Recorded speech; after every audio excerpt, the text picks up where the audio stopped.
সালের এই পবিত্র ভূমিতে আমি যে স্বপ্ন অঙ্কন করেছি, একটাবার আমাকে বানিয়ে দেখুন। ইনশাআল্লাহ যারা বলেছেন আমি কি উন্নয়ন করেছি, এমন কিছু উন্নয়ন করে দিয়ে যাব, এমন পরিবর্তন করে দিয়ে যাব, আপনারাই যেন বলেন যে তাহিরি হুজুর এমন উন্নয়ন করেছে, আমাদের স্থানীয় কেউ এত উন্নয়ন করতে পারে। আপনার গ্রামের ইজ্জত আপনি কতটুকু রক্ষা করতে পারলেন? যে নেতার কারণে সমাজের ভারসাম্য নষ্ট হয়, যে নেতার কারণে সমাজের সম্মান বিনষ্ট হয়, এটা কি উচিত হতে পারে ভাই? প্লিজ প্লিজ ভাই, আমি অনুরোধ করে বলি, ব্যবহার বংশের পরিচয়। প্রিয় সাতিয়াজুরিবাসী, চুনারগড়বাসী, নির্বাচন আসছে 12ই ফেব্রুয়ারি। এই নির্বাচন 12ই ফেব্রুয়ারির পর নির্বাচন শেষ, ঠিক কিনা? নির্বাচন আসছে, নির্বাচন চলে যাবে। কেউ পাস করবে, কেউ ফেল করবে। বলেন ক্ষমতা দেয় কে? আবার নেয় কে? কেউ হয়তো একটি দল করবেন, কেউ হয়তো আরেকটি দল করবেন, কিন্তু দিন শেষে আমরা আবার পাশাপাশি বসে চায়ের দোকানে আবার চা খাবো, ব্যবসায়ী জায়গায় ব্যবসা করব। কিন্তু রাজনীতি আপনি যদি করতে চান, রাজনীতি করতে হবে মানবতার ভিত্তিতে, রাজনীতি করতে হবে ইনসাফের ভিত্তিতে। রাজনীতিতে যদি রক্তের খেলা চলে আসে, রাজনীতি যদি খুনের দিকে দাবিত হয়, রাজনীতি যদি গুমের দিকে দাবিত হয়, বৈষম্যের দিকে দাবিত হয়, এটাকে রাজনীতি বলে না। এই জন্য রাজনীতি করতে হবে মানবতার ভিত্তিতে। প্রিয় সাতিয়াজুরিবাসী, সুন্দরপুরবাসী, আপনাদের খেদমতে আবারও বলছি, আপনারা আমাকে দীর্ঘদিন ধরে ওয়াজের মাঠে দেখেছেন। আমি ওয়াজ মাহফিল করেছি, আপনারা বুকে হাত দিয়ে বলুন এখানে অনেক মুরব্বীর আছে, আপনার দাঁড়ায় থেকে নেই, কষ্ট দিয়ে বসতে কেমন যেন দেখা যায়।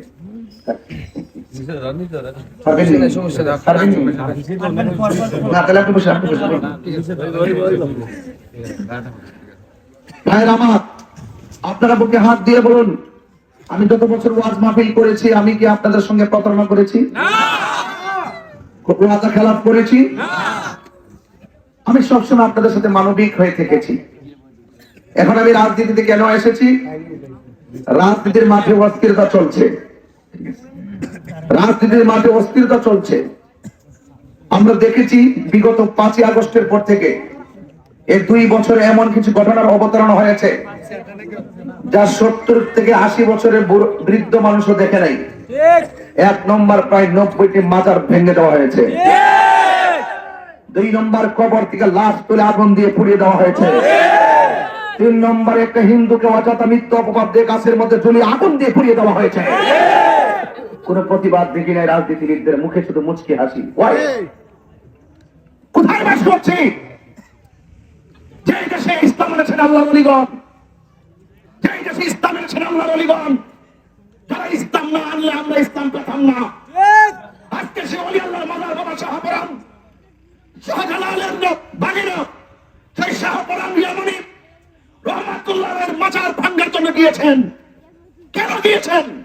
একটা রাজনীতিবিদদের মুখে কোন প্রতিবাদ শুনলাম না। অস্তিত্বের উপর যখন আঘাত দেওয়া হয়, অপশক্তির কবলে যখন রাষ্ট্র এবং ধর্ম পড়ে যায়, সেই জায়গা থেকে সার্বভৌমত্ব সুরক্ষায়, ধর্ম সুরক্ষায় যদি কথা বলার জন্য যদি তাৎক্ষণিকভাবে না দাঁড়ানো যায়, রাষ্ট্র যেমন অচল হয়ে যাবে, ধর্ম সংকটে পড়ে যাবে। এই জন্য আমি সবসময় সম্প্রীতির কাজ করি। এই বাজার অনেক সনাতন ধর্মী ভাইয়েরা আছেন, আসলে কিনা বলেন? মুসলমান ভাইয়েরা আছেন, যার যার ধর্ম স্বাধীনভাবে পালন করবে। এক এক সময় এক একজন এক এক দেশের দালালি করেন, এক এক সময় এক একজন এক এক দলের দালালি করেন। আপনি ক্ষমতায় আসতে মনে করেন যে আপনার বিপরীতে যারা আছে তাকে মেরে ফেলতে হবে। আপনি ক্ষমতায় আসতে মনে করেন যে আমার চাচাও যদি হয়, সে যদি অন্য দল করে তাকে মামলায় ঢুকে দিতে হবে, তাকে পরাধীন করে রাখেন, তার বাক স্বাধীনতা চেপে ধরেন। না, এটা রাজনীতি, সুস্থ রাজনীতি হতে পারে না। রাজনীতি হবে এমন আমাকে ভোট যে দিবে সেও আমার, আমাকে যে ভোট দিবে না সেও আমার। আমাকে যে ভোট দিবে সে রাতে ঘরে ঘুমাবে, আমাকে যে ভোট দিবে না সেও রাতে ঘরে ঘুমাবে। যেই রাজনীতি পার্শ্ববর্তী প্রতিবেশীর ঘুম কেড়ে নেই, যেই রাজনীতি মানুষের পার্শ্ববর্তী মানুষের রক্ত কেড়ে নেই, এটা রাজনীতি হতে পারে না। এটা রাজনীতির নামে হলো ভণ্ডামি। কথা বলেছে আমার ভাইয়েরা, আপনাদের খেদমতে আরজ করতে চাই, একমাত্র সার্বভৌমত্ব সুরক্ষায়, ধর্ম রক্ষায় আগামী রাজনীতির মধ্যে পদার্পণ করেছি। আমি আপনাদেরকে অনুরোধ করে বলবো, কাহারও পাক স্বাধীনতা আঘাত করবেন না। ভাই একটা কথা বলি, আমি আপনাদের এলাকার মেহমান। আর আমি তো এমন তাহির হুজুর যাকে ১.৫ বছর আগে আপনারা দাওয়াত করেছেন। আমি তো আপনাদের সেই হুজুর তাকে ১ বছর আগে দাওয়াত করেছেন, যার জন্য প্যান্ডেল সাজিয়ে রাখছেন, তাকে ফুল সজ্জা দিয়ে চেয়ারের মধ্যে বসাইছেন। আজকে এখানে আসার পরে বড় চেয়ারটা আমার জন্য ব্যবহার করেছেন, অথচ এই চেয়ারে বসার যোগ্যতা আমার নাই। আপনারা আমাকে এত ভালোবেসেছেন কেন? একমাত্র আমি ইসলাম ধর্মের পক্ষে কথা বলি, একমাত্র আমি শান্তির পক্ষে কথা বলি, একমাত্র সুন্নতের পক্ষে কথা বলি, একমাত্র দেশের পক্ষে কথা বলি, একমাত্র সম্প্রীতির পক্ষে কথা বলি। কিন্তু আমি যখন দেখি যে মানুষগুলো অনেক সময় অনেক কষ্ট দেয়। আমি মেহমান, আমি আজকে প্রচারণে গিয়েছি, আমার কলিজাটা পেটে গেছে। কারা কি ব্যাপার? আরে একটা মেহমান কাদ্দাইফু মুজিবুর রহমান, মেহমান তো আল্লাহর মেজবান। আর এই দেশের নাগরিক হিসাবে আমার তো অধিকার আছে। আমার অধিকার কেড়ে নেওয়ার জন্য আপনি চলে এসেছেন, আমার বাক স্বাধীনতা আপনি রুদ্ধ করে দিয়েছেন, এই শত শত মানুষের আবেগকে আপনি বিনষ্ট করে দিয়েছেন, এবং এই ইলেকশন এবং নির্বাচন নিয়ে জনগণের মধ্যে যে আকাঙ্ক্ষা সৃষ্টি হয়েছে, সে আকাঙ্ক্ষা রুটম্যাপকে আপনি ব্যাহত করে দিয়েছেন, এবং জনমনে আপনি আতঙ্ক সৃষ্টি করে দিয়েছেন। তাহলে তো আমি আমার হৃদয় থেকে অনেক ব্যথা পেয়েছি। আমার ছেলেগুলো অনেক কষ্ট পেয়েছে, 3 দিন পর্যন্ত এর ঘুম নাই। তাহির হুজুর আসবে, কোথায় কোথায় প্রোগ্রাম করবে, এই প্রোগ্রামগুলো প্ল্যান করে করে দেওয়া। আজকে অনেক মেহমান দূর থেকে আসছিলেন যে আমাদের সংযোগে অংশগ্রহণ করার জন্য। যখন তারা ভিতরে ঢুকলেন, ঢুকার পরে বলতেছে যে ভাই আপনি কোথায় নির্বাচন করতে আসছেন? আপনি নির্বাচন করবেন আর আপনি তাদের বাড়িতে যাবেন, তারা আপনাকে বাধা দিলে এমন একটা অবস্থা মনে হয় যেন তার রক্ত, মানে মনে হয় যেন জীবন শেষ করে ফেলবে। আজকে দূরের মানুষগুলো আজকে এলাকা সম্পর্কে কি মেসেজটা পাইলে বলেন? এই দূর থেকে যে মানুষগুলো, আপনারা মানুষের জন্য কথা বলেন, মানুষের ইজ্জত নিয়ে ছিনিমিনি খেলবেন না। আপনার ভোট আপনি চান, আমার ভোট আমি চাইবো। জনগণ যাকে খুশি তাকে ভোট দিবে। আওয়াজ করে বলুন, ইজ্জত দেওয়ার মালিককে। আজকে যতটা প্রোগ্রাম গিয়েছে, চা শ্রমিক সহ করে, তারা যেভাবে আগলে ধরেছে, তারা যেভাবে কথাগুলো বলছে, আরে হিন্দু সনাতন ধর্মীর মানুষ, সনাতন ধর্মীর মানুষ। আমি যখন ওই বাগানের শেষ মাথায় গিয়েছিলাম, হাতিমারাতে গিয়েছিলাম, হ্যাঁ আমি ওখানে গিয়েছিলাম, একদম যাওয়ার পরে তারা কথা বলতে যায় চোখের পানি ফেলে দিছে। আমি আশ্চর্য হয়ে গেলাম, কাঁদে কেন? আমি তারা জড়ায় ধরলাম, আর অন্য ধর্মের মানুষ, সে কে কোন দল করে আমি জানি না, সেই হিন্দু ধর্মের মানুষটা প্রচার প্রচারণা করতে যাওয়ার পর, তার গ্রামে যাওয়ার পর চোখের পানি ফেলায় আমাকে বুকে আগলায় ধরলো।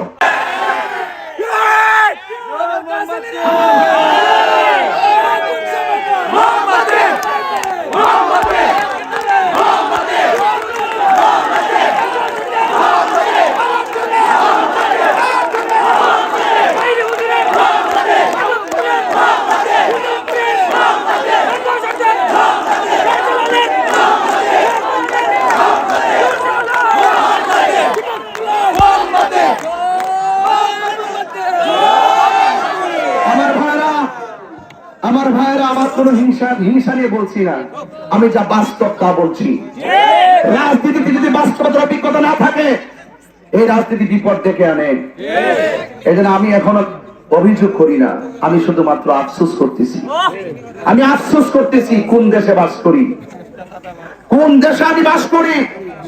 এই জন্য আমার সুন্দরপুরবাসী, আপনারা যারা সুশীল সমাজের ভাইরা আছেন, আমার বাবারা যারা আছেন, এই বিষয়গুলো একটু নজরে রাখবেন। আমি আশা করি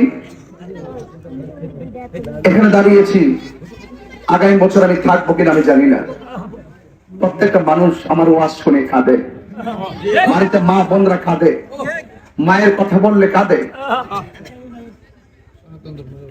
কবরের কথা বললে কাঁদে। অনেক সনাতন ধর্মের মানুষের আফসোস করে। আরে ওই দিন ৫-৭টা সনাতন ধর্মের মানুষ বসে বসে বলছে, হুজুর আপনি যখন মায়ের ওয়াজ করেন অনেক ভালো লাগে।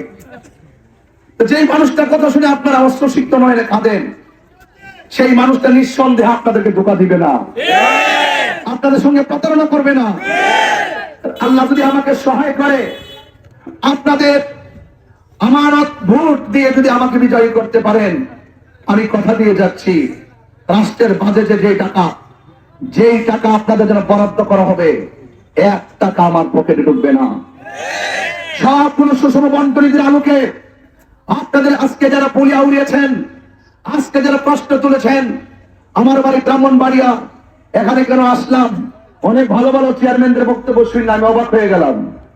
তারা বিভিন্ন আঘাত করে কথা বলে যে আমার বাড়ি ব্রাহ্মণবাড়ি, এখানে কেন আসলাম? এখানে আসছি আমার সাংবিধানিক অধিকার বলে, এখানে এসেছি চোরাঘাট মাদক করে ভালোবাসার বলে, এখানে এসেছি আমি সত্য প্রতিষ্ঠার লক্ষ্যে। এই জন্য আমি অনুরোধ করে বলবো, যারা বলেন তাহিরি সাহেব চোরাঘাটের জন্য কি করেছেন, এই প্রশ্ন তুলে সাধারণ মানুষকে বিভ্রান্ত করে। আর কি করেছে মানে কি? আমি দীর্ঘ 5টি বছর ওয়াজ করে নৈতিক চরিত্রের উন্নয়ন করেছি। কথা বলে ঠিক কিনা বলেন? আর আমি যেহেতু রাজনীতিতে আগে ছিলাম না, সংসদ সদস্য ছিলাম না, আমি কি চাইলে কি আপনার উন্নতি করতে পারবো? আমার যতটুকু তৌফিক আছে সেই অনুযায়ী আমি করে যাচ্ছি। যদি রাষ্ট্রের পক্ষ থেকে যদি সংসদ সদস্য হতে পারি, হওয়ার পরে যদি না করি, যেমন আজকে গেলাম, সব চা শ্রমিকরা বলতেছে যারা একটির মধ্যে হওয়ার জন্য আসছে, আমাদেরকে বড় বড় আশ্বাস দিয়েছে, 23 বছর পর্যন্ত রাস্তা মাটি, এখনো মাটি। এখন আমি যদি আল্লাহ যদি আমাকে কবুল করে, আমি যদি তাদের পরিবর্তন না করি, তাই আপনি আমাকে বলতে পারবেন আমি কি উন্নয়ন করেছি। সুন্দরবন বাজারের থেকে বলে দিয়ে যাই, খোলা আকাশের নিচে হাজারো মানুষের সামনে আমি আপনাদেরকে বলতে চাই, যারা প্রশ্ন করেছে আমি কি করেছি, আপনাদের কাছে শুধু একটা অনুরোধ করবো,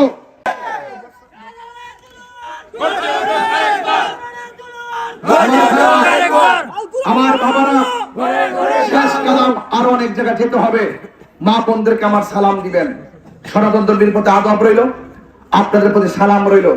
দেশটা সবার অনুরোধ করে বলি, নির্বাচনের দিন আপনারা সকাল সকাল কেন্দ্রে যাবেন, সকাল সকাল কেন্দ্রে গিয়ে আপনার মহামূল্যবান ভোটটুকুন দিবেন, মা বোনদেরকে সাথে নিয়ে যাবেন। এ লড়াই সত্য প্রতিষ্ঠার লড়াই, এই নির্বাচনের লড়াই জুলুমের বিরুদ্ধে ন্যায় ইনসাফ ভিত্তিক সমাজ গঠন করার লড়াই। এখানে ব্যবসায়ীরা আছে না, যে আসুক, চাঁদাবাজি আসেনি, বিভিন্ন ধরনের যে দোকান আছে, দোকানদারের কাছ থেকে অনেকে চাঁদা নেয় কি নেয় না? আল্লাহ যদি আমাকে সুযোগ দেয়, এই চাঁদাবাজদের চাঁদাবাজি বন্ধ করে দিব। আর পাশাপাশি আমার মোহাম্মদের সমর্থনকারীদেরকে, কর্মীদেরকে, অনেকে যখন তারা মোমবাতির ভোট চাইতে যায়, লিফলেট বিতরণ করতে যায়, ব্যানার লাগাতে যায় এবং কোন ধরনের ফেস্টুন লাগাতে যায়, এগুলো ছিঁড়ে ফেলে তাদের প্রচারণে বাধা দিচ্ছে এবং তাদেরকে হামলার বই দিচ্ছে, মামলার বই দেখানো হয়েছে। আপনাদেরকে বলবো, আমার পূর্বে আমাদের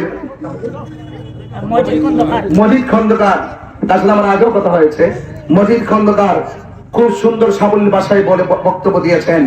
আমি শুধু আপনাদেরকে বলতে চাই, যদি কেউ কোনো হুমকি দেয়, কেউ মামলার হুমকি দেয়, কেউ সরাসরি হুমকি দেয়, তাদের মোবাইল নাম্বার রাখবেন, তাদেরকে ভিডিও করে রাখবেন এবং আমরা ইনশাআল্লাহ এটা আমরা নির্বাচন কমিশন প্রশাসনের মাধ্যমে জবাব তো দিবই, এরপরে একটি আধ্যাত্মিক জবাব দিয়ে দিব ব্যালটে ভোটের মাধ্যমে। রাজি আছেন কিনা বলেন? রাজি আছেন কিনা বলেন? সবাই আমার জন্য দোয়া করবেন, আমি আপনাদের জন্য দোয়া করি। অনেক সময় আপনাদের নষ্ট করেছি, কিন্তু আপনারা কেউ পিছপা হবেন না, মাঠে থাকবেন, নির্বাচনের দিন কেন্দ্রে থাকবেন, রাতের বেলা ভোট কেন্দ্র পাহারা দিবেন। ইনশাআল্লাহ নির্বাচন অবাধ, সুষ্ঠু, নিরপেক্ষ হবে। এই অবাধ, সুষ্ঠু, নিরপেক্ষ নির্বাচনের রুটম্যাপকে যারা ব্যাহত করার চেষ্টা করবে, আমরা তার দাঁত ভাঙা জবাব আইনি দিব ইনশাআল্লাহ। আসসালামু আলাইকুম ওয়া রাহমাতুল্লাহি ওয়া বারাকাতুহু।